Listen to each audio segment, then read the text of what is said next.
Kaya nagutom man tao alas 2 kadlawon. Dapat din natapungan. Pero wa man tay pagkaon, kamatis ra og sibuyas. Kana atong kaunon. Siyempre, sukaan na yan. Suka na hinimo ni Waning. Kanang wastang lamiaw. Lami kay sibuyas. Kaon tagbanat sibuyas. Mas barato pa. Mas mahal pang kamatis karon. Dire sa mua, 130 ang kilo. Sibuyas, 90. Bastang kalami. Suka ni Waning, templado.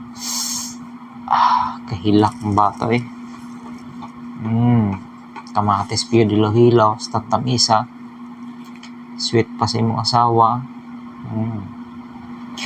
Lami kay sibuyas. Lami na sibuyas na pula kaysa puti.